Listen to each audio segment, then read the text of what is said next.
PRB nous prenait un peu à court, parce que nous avons une demande de PRB, parce que nous avons une rencontre, pour une raison simple, la PRB de ce rapport, il faut mettre beaucoup d'ambiguïté.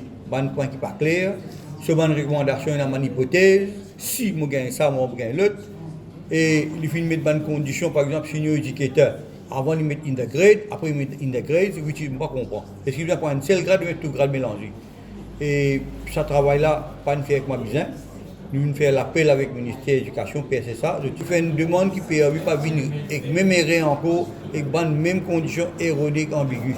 Automatic promotion. Il ne faudrait pas, dans l'annonce à la veille de l'élection, dire faire une proposition qui est discriminatoire.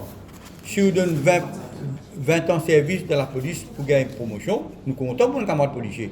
Mais il faudrait là où est un plutôt un fonctionnaire, un paraétatique, tout le monde qui paye par le fonds de l'État. Alors nous demandons qu'il va après 20 ans de service, tout le monde qui est fonctionnaire et tout le monde qui est touché par PRB peut gagner une promotion pareille. Et là, il n'y a pas une formule balancée.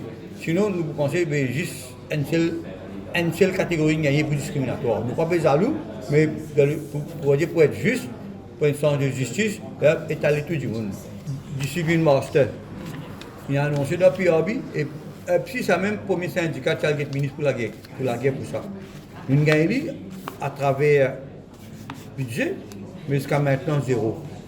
PRB jusqu'à maintenant zéro, ministère jusqu'à maintenant zéro, parce qu'il n'y a pas une formule pour mettre. Mais pas oublier qu'il y a une mère sociale à l'école, que c'est la drogue, que c'est la violence à l'école, fait grandir, le nombre est accablant. Mais comme étant une brosse comme ça, au moins c'est une discipline master, travail qu'il va faire. Nous pouvons penser la lenteur qui est dans le ministère, et même au niveau PSSA aussi, extraordinaire. Nous devons revoir même la PSSA aussi, nous devons revoir le prochain gouvernement qui vient, nous devons revoir. Sinon, un problème pour empirer, problème à l'école pour empirer, nous voyons tout l'avenir, nous pouvons faire une demande parce que nous avons à cœur l'intérêt des enfants, et jour l'examen, le 7 et le 8 novembre, c'est 2 jours que tu n'as pas de papier qui commence de 8h du matin jusqu'à 15h. Alors nous faisons une demande pour que ça va nous enfants là jusqu'à maintenant, Dieu merci, tout ne passe bien. Mais ça, 2 jours-là, c'est des jours tensions. Tout le monde connaît l'élection, des jours tensions.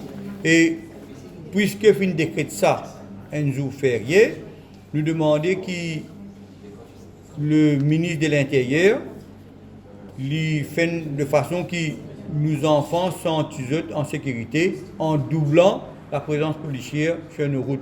Ban NTA et ministère de l'Éducation assurer qu'il y a un flot d'autobus qui roule quand les bus que l'habitude rouler normalement. Pas la cause de l'élection, vous cachez de bus. Ça pour créer un préjudice pour nos enfants et pour gagner un problème. Jour qui prennent un counting, nous connaissons un gagnant et un perdant. Perdant pour la carte, mais gagnant pour manifester, pour un côté qui peut sortir. Je me faire rappeler que ces jours-là, l'examen, au niveau de Chelsea, des manifestations qu'on peut faire.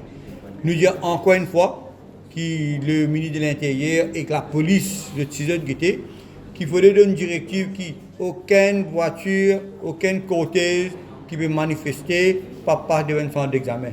Mais éthiquement, ce n'est pas correct. Alors, c'est une considération que nous devons le gouvernement et l'autorité responsable. Pense nos enfants avant. Avant de t'amuser, pense nos enfants.